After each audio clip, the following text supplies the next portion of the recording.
lie is remarkable how persistent the lie is in all of us, isn't it? That everyone else has it together and we don't. Yeah. I'm constantly surprised. Totally, yeah.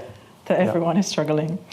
Tell me about the antidote, and particularly this kind of via negativa sense. What was the thread of turning away from positivity towards something a bit more complex?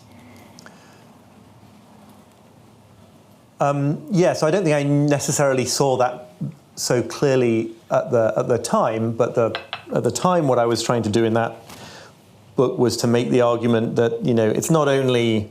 There's a certain kind of positive thinking that nobody needs telling almost nobody needs telling is kind of absurd and obviously doesn't work and is kind of something that we've all laughed at, especially British people laughing at a certain kind of American positivity for a long time. But what I was exploring was the idea that actually one level down, there's something in that positivity approach that actually we do all subscribe to and that does lead us astray.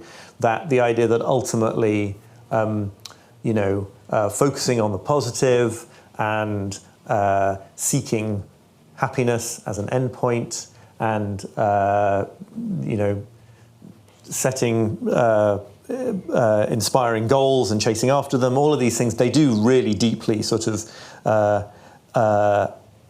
govern what a lot of us do, even if we would never be seen dead at a motivational seminar like the one I went to in Texas for that book. And I think, it wasn't a question of me.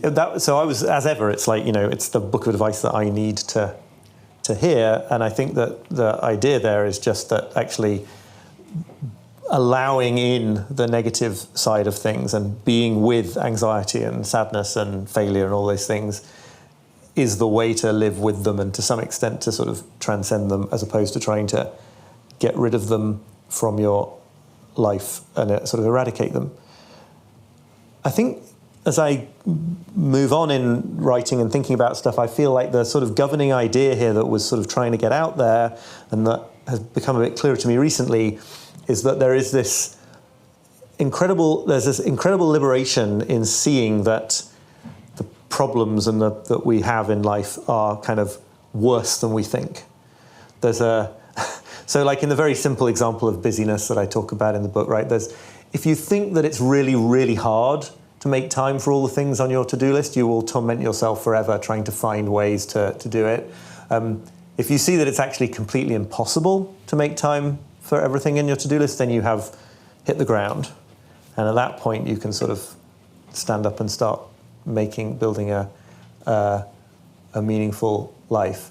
There is this thing, I'm sorry, I've said it a lot of times, but I do want to throw it in because it seems like it really gets at this. There's a British-born Zen teacher, Jiu Kennett, who said that her style of teaching was not to lighten the burden of the student, but to make it so heavy that he or she would put it down. And I think there's something incredibly deep in that, in this notion that, like, if you can really see exactly how finite we are, exactly how reliant on each other we are, exactly what a mess we're in all sorts of ways, that's freeing, because then you finally give up trying to believe there might be an out, and then you can turn to where you actually are and be here and do this.